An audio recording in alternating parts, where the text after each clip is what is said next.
Legal Eagle and Dr. Mike. The reason why I want to talk about these two people, because at this moment, for the past year or so, or even 2 years, they can be known as the archetype when it comes to a professional succeeding on the YouTube platform. There are a lot of industries on YouTube, and I decided to talk about these industries today just because of their rise to prominence is actually so interesting, and I believe that we can all learn a lot when it comes to how to succeed on the platform.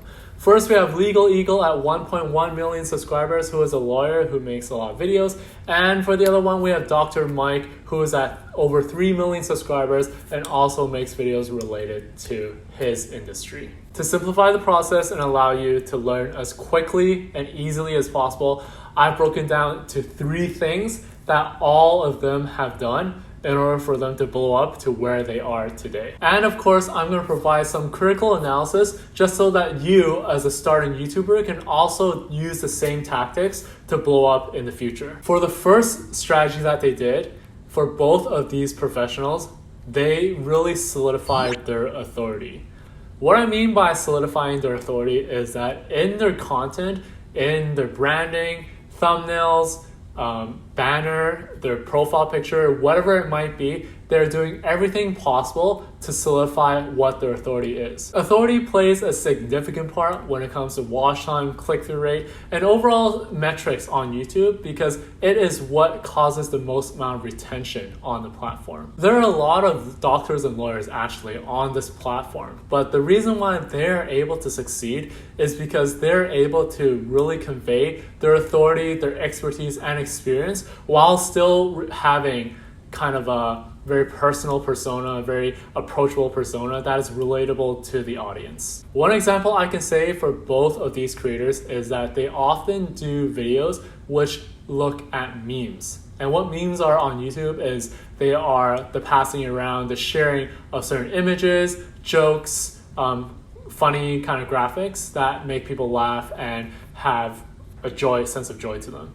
They are pretty culturally impactful and they cater to the main demographic on YouTube, and by them using their authority to hook people in and then using their personable kind of persona, their personality, their outgoing and their friendly personality to capture the audience, they're able to make the best out of both worlds and able to leverage their authority without seeming distant to the audience. The second strategy that both of them do extremely well is what I like to say, riding the cultural wave. The thing about both of these professions is that they occur a lot in real life media.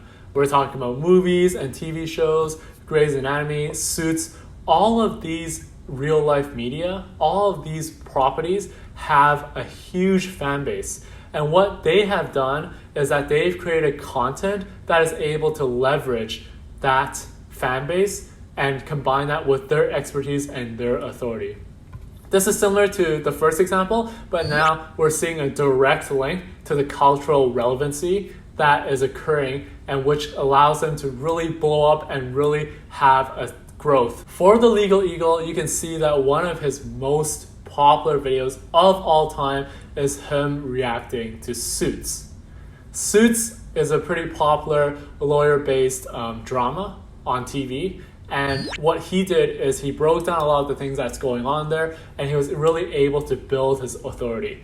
People click the video in the beginning because they want to learn more about what is the workarounds or how real is Suits actually, but they stay because of the fact that he's able to exercise his expertise and he's also able to captivate the audience, whether with his persona or with his vast amount of knowledge and experience.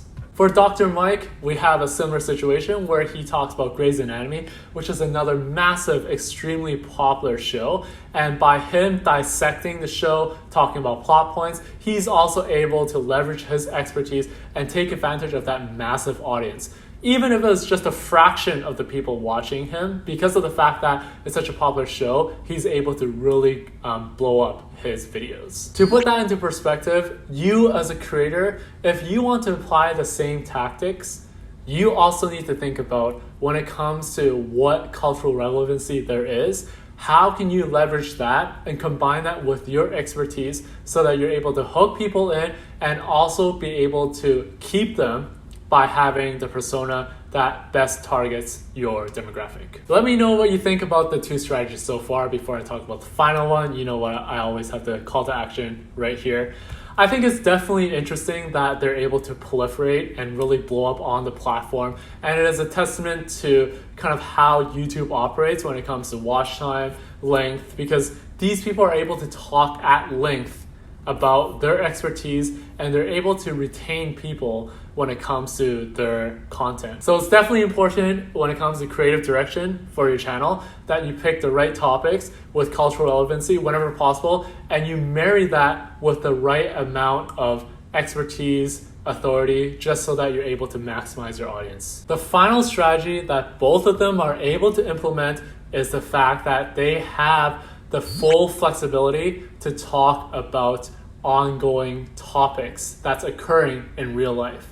So the first one is talking about how they're able to exuberate their authority. The second one is talking about they're able to talk about cultural media. The third one is talking about the fact that they're able to really jump on current events because of their profession. People are always asking me, how are you able to blow up? How are you able to become viral? How are you able to really get those millions and millions of views?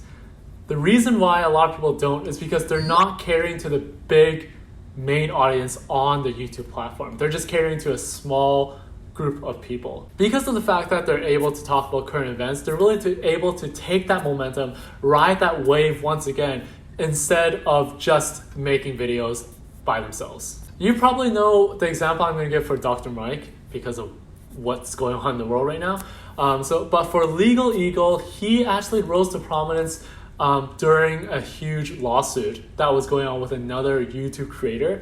And because of the fact that that YouTube creator was so massive, he immediately jumped on, gave his analysis, proved his authority, proved his persona, and he was able to blow up and gain a lot of traction. Even with the things that's going on in the world right now, whether it is protest, democracy, a lot of current events also involve the law, and because of his ability to adapt and his ability to really analyze what's going on, he's able to jump on these trends immediately. As for Dr. Mike, you probably know what I'm going to talk about already. Because of the current pandemic, he has definitely skyrocketed in terms of his viewership. He's able to talk in depth about what is going on. He's able to provide kind of a resounding and kind of a relaxing, reassuring tone in terms of what's going on, and he's able to educate and inform the masses. Because of the fact that his position allows him to leverage what's going on, he is able to make the most out of it, and he has blown up tremendously since then. For you as a creator, as a person who's also trying to continue to increase their impact, increase their circle of influence on the platform, you need to keep in mind that when it comes to making content, you also want to find a balance when it comes to doing culturally relevant and also current event topics. There is a lot of benefit when it comes to providing your expertise that's related to what's going on, because of the fact that people will rarely kind of feel offended or rarely feel that you're stepping out of bounds, especially if this is what your expertise is. So keep that in mind when it comes to the content strategy, when it comes to the videos that you're doing, and use these 3 strategies to continue to grow your channel. All right, YouTube, you've made it to the end of the video once again. Thank you so much for your support. I know that I'm doing a lot of different types of content, but if you're still here and still watching this video, definitely have my gratitude. If you want a chance to work with me and skyrocket your YouTube growth, definitely click on the link below to schedule a call with me where we can talk about what your goals are, what your current state is on YouTube, and what kind of ideas that you have. And as always, let me know what you think and let me know what other YouTubers you want me to analyze when it comes to what their growth is, what their secrets to success are. Thank you for watching, and I will see you all in the next episode. Bye-bye.